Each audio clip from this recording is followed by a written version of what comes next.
26 साल बाद घर लौटे लापता राकेश, परिजनों के आंखों से आंसू झलके।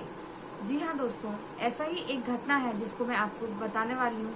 ये है उत्तर प्रदेश जिले बुलंदशहर की, जहाँ एक व्यक्ति नहीं कहेंगे, एक बच्चा जो कि ना समझ 12 साल का होता है, और वो कुछ शिक्षक के डर की वजह से, कुछ अपने परिजनों के डर की वजह से घर से गायब हो जाता है। वो इतने साल कहाँ रहता है, क्या करता है, और 26 साल बाद अचानक से कैसे वापस आता है। तो इस कहानी को मैं पूरा शेयर कर बताऊंगी आपको। तो प्लीज़ आपसे गुजारिश है कि वीडियो को स्किप मत कीजिएगा, पूरा देखिएगा। अगर आपको मेरा वीडियो अच्छा लगे देखने को तो एक लाइक ज़रूर कीजिएगा। चैनल पर नए हैं तो प्लीज़ सब्सक्राइब कीजिएगा, ज़्यादा शेयर कीजिएगा, कि आप लोगों की सपोर्ट की हमें अभी बहुत ज़रूरत है। जैसे आपने आगे चैनल को बढ़ाया, ऐसे आगे भी बढ़ाएं। तो शुरू करते हैं पूरा ये मामला कि ये कहाँ से शुरू होता है और कैसे इसका 26 साल बाद वो वापसी होती है। कहते हैं ना दोस्तों, बच्चे होते हैं, नादान होते हैं, डर की वजह से, कुछ किसी की वजह से ऐसे डिसीजन ले लेते हैं जो उन्हें भारी पड़ जाता है। जी हाँ दोस्तों, ये उत्तर प्रदेश जिला जो बुलंदशहर है, वहाँ पे झंगीरापुर ममरेशपुर गांव का निवासी होता है राकेश, जो वर्ष 1999 में फेल होने 10वीं परीक्षा में फेल होने के बाद महज 12 वर्ष की उम्र में लापता हो जाता है। 26 साल वह जब 15 अक्टूबर को अपने गांव वापस आता है, लौटता है, तो ग्रामीण में खुशी की लहर दौड़ जाती है। परिवार के लोग और बाकी 82 वर्षीय माँ वृद्ध आंखों से आंसू झलकते हैं और कहती है कि मैंने कहा था ना कि मेरा बेटा वापस जरूर आएगा। ममरेशपुर गांव निवासी मुनेश कुमार ने बताया कि उसके पिता अतर सिंह के 5 बेटे हैं, जिसमें सबसे बड़ा बेटा है मुनेश, बबलू, दिनेश, रजनीश और राकेश उर्फ लाला है। वर्ष 1999 में राकेश उर्फ लाला इनायतपुर गांव स्थित केला देवी हाई सेकेंडरी स्कूल में कक्षा 7वीं में पढ़ते थे। अप्रैल 1999 में जब वे 7वीं कक्षा का परीक्षा परिणाम लेकर गए तो वह फेल हो गए। इसके बाद राकेश घर नहीं लौटे। चिंतित परिजनों ने स्कूल समेत सभी रिश्तेदार उनकी तलाश में लगी गई, लेकिन कोई जानकारी नहीं मिली किसी को भी। सालों तक राकेश की तलाश की गई। असफलता मिलने के बाद परिजनों ने हार मान ली थी। भाई बबलू ने बताया कि 10 अक्टूबर को अज्ञात नंबर से कोई फोन आता है। इसमें कॉलर ने बताया कि आपका भाई राकेश राजस्थान के भरतपुर में है और इसे ले जाओ। दोनों भाई भरतपुर पहुंचते हैं और राकेश मिले।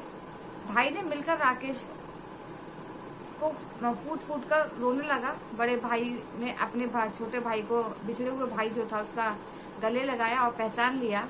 इसके बाद 15 अक्टूबर को लेकर आ गए। 26 साल बाद राकेश को देखकर परिजनों की खुशी का ठिकाना नहीं रहा। जो अब की दिवाली और भी ज्यादा दुगनी धूमधाम से मनाई गई। बेटे को देखकर माँ की आंखें नम हो गईं और रोने लगी और कहा, लाला मैंने कहा था कि मेरा बेटा जरूर वापस आएगा।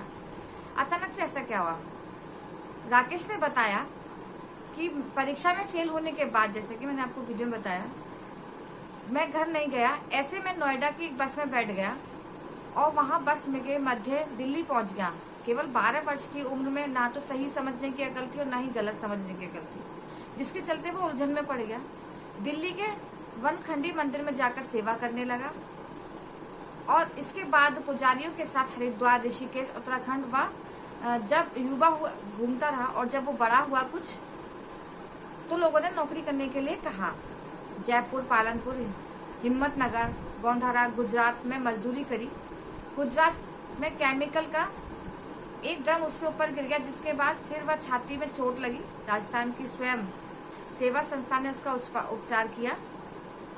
यह लोगों ने इंटरनेट के मध्य, वहां के कुछ लोगों ने इंटरनेट के मध्य से उसके घर की तलाश की और ग्राम प्रधान के मोबाइल नंबर पर फोन किया।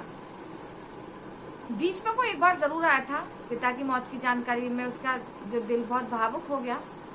राकेश ने यह भी बताया कि 2004 में वह लौटकर आया भी था घर, लेकिन घर वालों के डर और हिम्मत नहीं कर पाया और 1 किलोमीटर पहले ही चिरगावली गांव से ही जयपुर लौट गया। ये भी उसने बताया था कि वो आया था, लेकिन वो डर की वजह से वापस चला गया। उसने सबसे बड़ा दुख यह हुआ कि उसके पिता अतर सिंह जो हैं, वे नहीं मिल सके। 2009 में उसके पिता की मृत्यु हो गई। और जब 26 साल बाद वो घर लौटा तो काफ़ी कुछ बदला हुआ देखा, सड़कें बदल गई, घर मकान बदल गए, काफ़ी विकास हो चुका था। इसे कहते हैं कि फ्रेंड्स, नादानी में किए हुए जो आपके डिसीजन होते हैं वो बहुत खतरनाक होते हैं, दुखदायी होते हैं, जिससे आप बाद में पछताना रह जाता है। 26 साल अपने परिवार से दूर रहा और परिवार से दूर रहने के बाद उसको काफ़ी कुछ झेलना पड़ा, जिसकी वजह से उसको इतना संघर्ष करना पड़ा। आखिरकार वो लौट के घर ही आया ना।